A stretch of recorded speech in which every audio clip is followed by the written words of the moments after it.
os causos mal-assombrados do YouTube viraram livro. Causos mal-assombrados.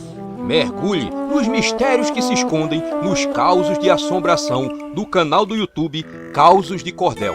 Seres lendários como lobisomens e entidades das matas estão aqui em histórias assustadoras. E também a criatura pálida, ser que já faz parte de uma nova mitologia do canal. O livro traz ainda notas com curiosidades e informações sobre alguns dos causos. Uma leitura cheia de nostalgia que evoca os tempos em que nossos pais e avós nos contavam causos mal-assombrados. Adquira já o seu e-book no Amazon, link na descrição.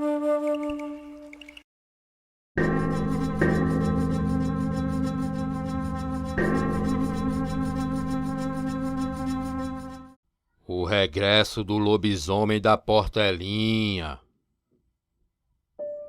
Paulinha caminhava pela rua. Tinha marcado um encontro com um namorado às escondidas. Esperou que todos dormissem para abrir a porta e escapar.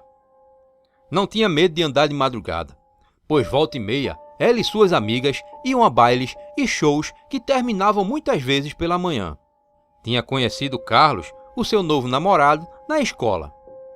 E assim que ela largou no dia anterior, já estava marcado aquele encontro. Como dessa vez não tinha as amigas para dar uma desculpa, decidiu ir sozinha assim que todos em sua casa dormissem. Dizia que já era mulher e quem olhasse pensava mesmo ser uma adulta, mas tinha apenas 15 anos. Mas se realmente fosse alguém experiente, saberia que a madrugada pode ser terrível e macabra. De não muito longe, a menina era seguida. Algo se escondia nas sombras. Se fosse esperta como achava, teria olhado para trás e se tivesse feito isso, veria algo se escondendo nas partes mais escuras da rua, naqueles lugares onde a luz da lua ou dos postes não chegavam a iluminar. A menina de repente sentiu uma sensação de que alguém lhe observava. Um arrepio gelou sua espinha. Diferente dos fins de semana que costumava voltar tarde, naquela hora ninguém estava na rua. Era uma quarta-feira. Foi quando começou a sentir medo. Pensou em voltar para casa, mas já tinha marcado tudo e não queria ser chamada de fuleira. Tarde demais. Um vulto surgiu da escuridão e a derrubou. Paula nem sequer conseguiu gritar. Pela manhã, a polícia já estava no local. As conversas diziam que uma adolescente por nome Paula, de 15 anos, tinha sido encontrada morta e toda estraçalhada. Logo, o povo começou a falar de novo na história do lobisomem. À tarde, aquela conversa chegou aos ouvidos de Fabiola, que morava numa das ruas próximas aonde a menina tinha sido achada morta. "Ninguém viu quem foi não, dona Jordânia?" perguntou ela a uma das vizinhas que conversavam sobre isso à frente da sua casa. "Viu não, minha filha? O povo diz que foi o tal do lobisomem. Mas onde já se viu o lobisomem existir? Isso é conversa de quem não bate bem da cabeça, não é verdade?" perguntou a senhora a Fabiola. "É mesmo", respondeu Fabiola meio sem graça, já entrando em casa. Estava branca feito papel. Ela sabia que lobisomens existiam, pois com os próprios olhos já tinha visto um. E até mesmo sabia quem era ele em sua forma de gente. Ali sempre se ouviu causos de lobisomens rondando as noites. Por isso mesmo, quase ninguém saía de casa depois das 11 da noite. Fazia uns 4 meses que Fabiola tinha se deparado numa madrugada com um lobisomem. A criatura a perseguiu pela rua, mas por sorte ela tinha conseguido se esconder em uma casa em construção. Perto do dia clarear, ela viu o sujeito que era o lobisomem aparecer.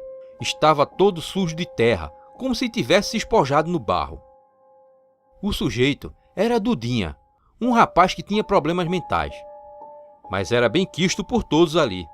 Não mexia com ninguém e nunca tinha tido problemas ou reclamações dele. Fabiola fez o maior escândalo na rua, revelando que Dudinha era o lobisomem que assombrava a Portelinha. Mas acabou se saindo como doida por todos. Desde então, não mais tocou no assunto. E depois desse dia, não viu mais o lobisomem. Mas de vez em quando, sentia alguém lhe observando na escuridão. Fabiola fazia programas, portanto, à noite era praticamente o seu horário. Acordava tarde e de 10 horas da noite saía de casa. Naquele fim de tarde, Fabiola saiu para comprar pão e na volta se deparou com Dudinha perto da padaria. Fabiola desviou o caminho para não passar perto dele, mas percebeu que ele não tirava os olhos dela em nenhum momento. Ela o evitava desde o dia em que fora perseguida por ele em forma de lobisomem. Ela percebia que no olhar dele havia muito desejo em possuí-la. Até ali, Fabiola não pensava que ele pudesse matar alguém. Mas depois da morte daquela adolescente naquela manhã, teria que ter muito cuidado ao andar de madrugada. Não poderia contar a ninguém ali, pois muitos não gostavam dela pelo que ela fazia nas madrugadas. Fora que já tinha provado isso, pois ninguém acreditou nela quando disse que Dudinha era o próprio lobisomem. Estava sozinha ali. Dudinha, na visão das pessoas, era uma boa pessoa. Já ela é que não era bem vista pelos vizinhos. Mas ela sabia do que aquele lobisomem era capaz. Fabiola voltou para casa depois de ter comprado o pão, mas logo saiu de novo. Antes das 10 horas da noite, ela voltou para casa. Tinha comprado um revólver a um primo no outro bairro. Tinha medo da polícia pegar com aquela arma ilegal, mas precisava agora ter uma proteção contra aquele demônio. Tomou um café com pão e pôs a arma na bolsa e saiu. Queria largar aquela vida. Quando veio para Maceió, tinha apenas 13 anos. A mãe tinha mandado ela para trabalhar na casa de uma irmã, a tia Joana. Achava que a filha na cidade grande teria mais chance de vencer na vida do que no interior. Na casa da tia Joana, Fabiola trabalhava de doméstica e à noite ia à escola pertinho de casa. Mas quando fez 16 anos, o marido da tia passou a tratar ela diferente. Logo, ela percebeu as segundas intenções daquele homem terrível, que já tinha mais de 60 anos. Fabiola sentia-se acuada. Pensava em contar à tia tudo aquilo, mas tinha medo dela não acreditar. Certo dia, aquele homem maldito chegou bêbado e tentou pegá-la à força na cozinha. A agarrou e pediu que ela fizesse silêncio. Fabiola, mesmo muito assustada, foi rápida e com uma faca que conseguiu pegar da pia, fez um corte no braço do homem. A tia, que estava na sala, vendo TV, correu até lá com o barulho dos talheres caindo no chão. Fabiola bem que tentou contar a verdade, mas a tia não quis ouvir. Preferiu acreditar no marido e pôs a sobrinha no olho da rua. Vivendo na rua, Fabiola não demorou a cair naquela vida para sobreviver.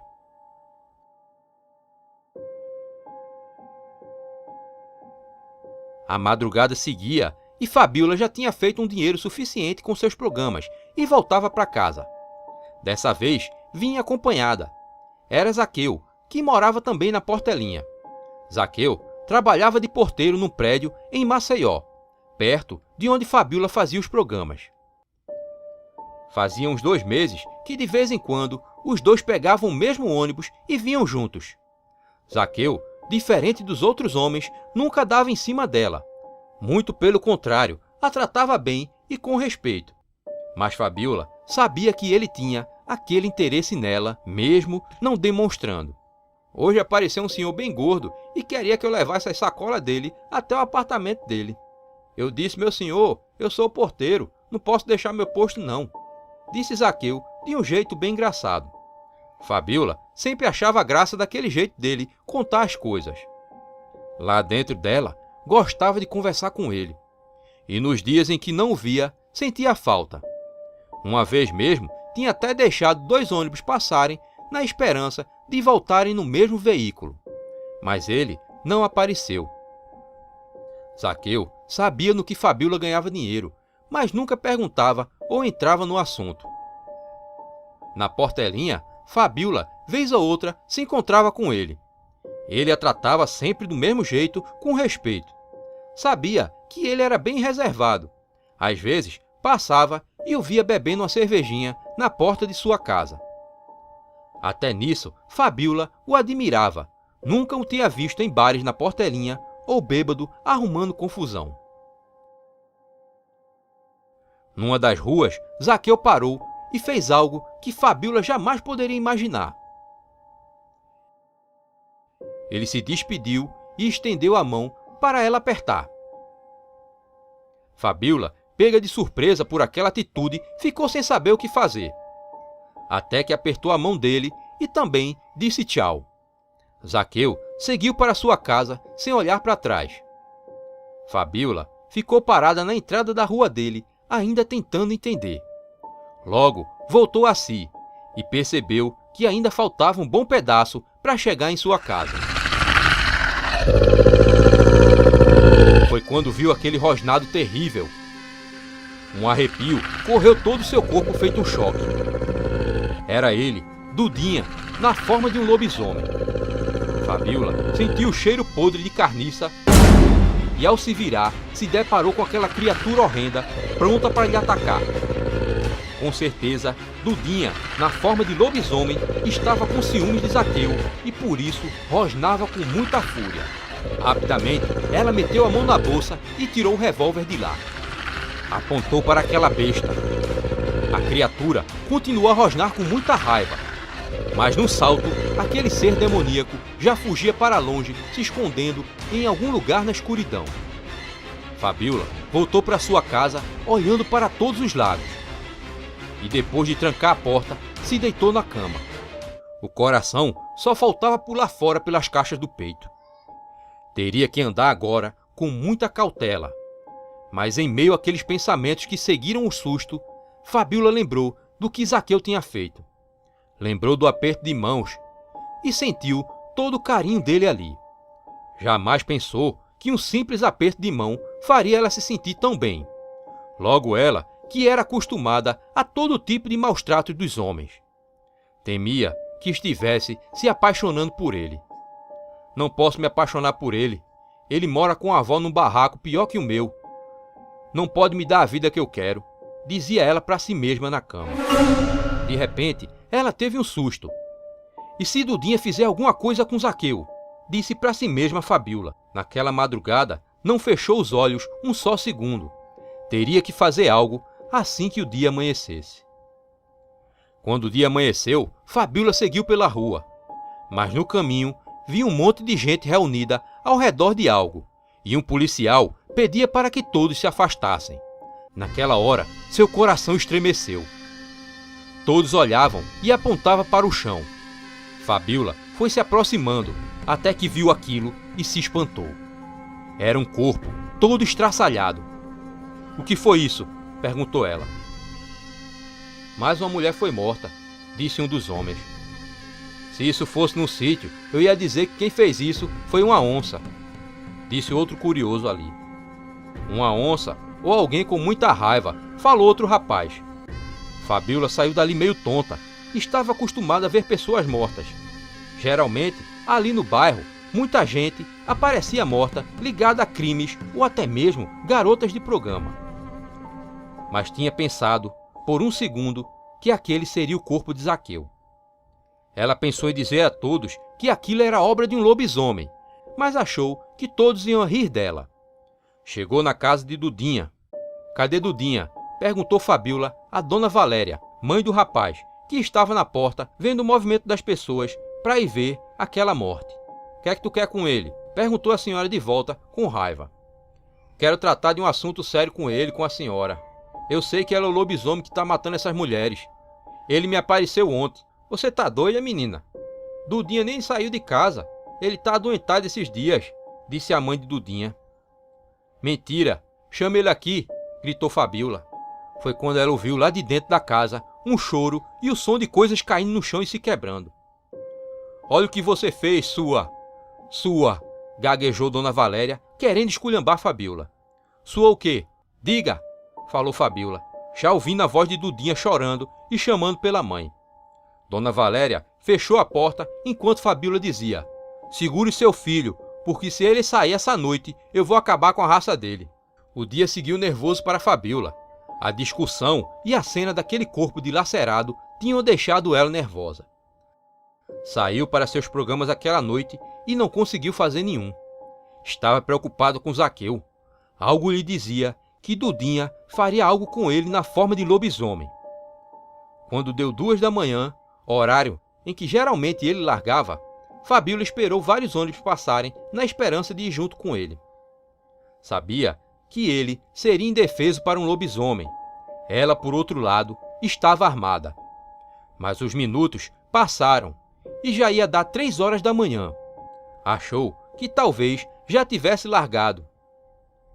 Já na rua, para ir para sua casa após descer do ônibus, Fabíola olhava para todos os lados com a arma na mão, escondida atrás da bolsa. Foi quando foi derrubada no chão. A arma foi lançada longe com a queda. Logo, o corpo de Fabíola foi arrastado para a escuridão. Fabíola, ainda meio tonta, percebeu que não era o lobisomem. Era um homem com um capuz no rosto. O que você quer?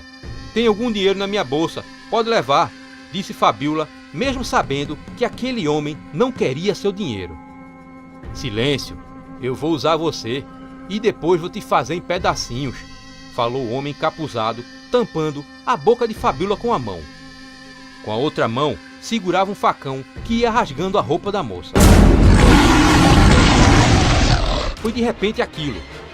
O homem encapuzado foi levantado no ar por uma criatura peluda de quase 2 metros.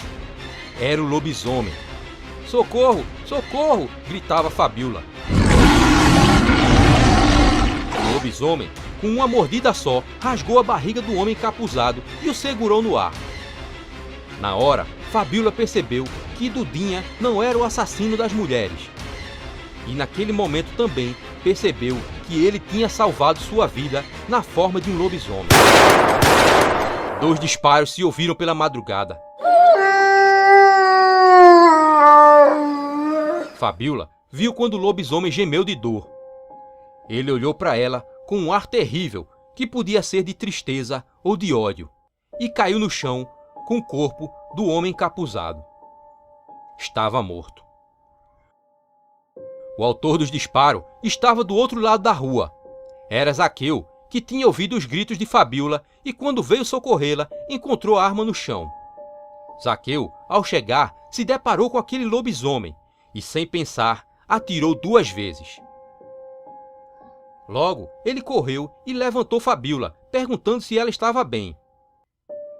Do seu lado, o corpo do lobisomem estava por cima do homem encapuzado. Os 2 estavam mortos. Aquele lobisomem tinha salvo a vida de Fabíola. Ela ainda tentou estancar o sangue dele, mas nada mais podia fazer. Estava morto. Zaqueu não entendia nada, estava muito assustado. Fabíola, também muito nervosa, o abraçou. Os 2 ficaram ali abraçados por um momento. E nem perceberam que o lobisomem voltava à sua forma humana, revelando que realmente Dudinha era aquela criatura. Perto do dia clarear, a polícia, que tinha sido chamada, já estava no local. Identificou os 2 corpos. Um era de um morador da Portelinha que tinha problemas mentais, chamado Eduardo Miranda. O outro era um empresário de Maceió. Logo, foi comprovado que o empresário tinha sido o autor das mortes da adolescente e da mulher. Contra ele, já havia acusações de crimes semelhantes, com outras mulheres. No sábado seguinte, Fabíola seguia às 10 da noite para seus programas. Ela não percebeu, mas estava sendo seguida. Fabíola, lhe chamou a voz. Ela se virou e reconheceu aquele rosto. Era Zaqueu, estava em sua folga. Desde a noite daqueles acontecimentos que os 2 não se viam. Naquela madrugada, Fabíola jogou fora a arma com medo deles serem acusados de algum crime. Fabíola, eu queria te pedir 2 coisas, disse ele, meio sem jeito. O quê? Perguntou ela. Não sai hoje não? Fica comigo, pediu ele, segurando a mão dela. Fabíola ficou vermelha. Nunca tinha se sentido assim em toda a sua vida. A rua estava cheia de gente. Tá bom, disse ela meio sem jeito também. Mal ela terminou de falar, e para espanto de todos ali, Zaqueu a beijou de repente. Depois, seguiram pela rua de mãos dadas sobre os olhares dos vizinhos. No fim da rua, Fabíola perguntou: "E qual outra coisa que você ia pedir?" "Casa comigo. Eu sou pobre, mas juro que vou fazer todos os dias você se sentir uma rainha", falou Zaqueu. Fabíola aceitou e largou aquela vida que levava. Mesmo pobres, os dois foram muito felizes e tiveram um filho. E sempre ajudavam Dona Valéria, a mãe do finado lobisomem, que a partir daquele dia passou a ser considerada parte da família. Olá, minha gente! Aqui é o Rui Henrique, animador e escritor do canal Causos de Cordel. Se você tem um caos mal-assombrado, você vai enviar para este e-mail que está aparecendo no vídeo. Mas atenção, a história tem que estar bem escrita e ser muito assustadora. Se você quiser enviar um vídeo contando sua história, também pode. Estamos preparando o novo quadro Histórias Mal-Assombradas dos Inscritos. Então, não perca tempo, envie logo sua história!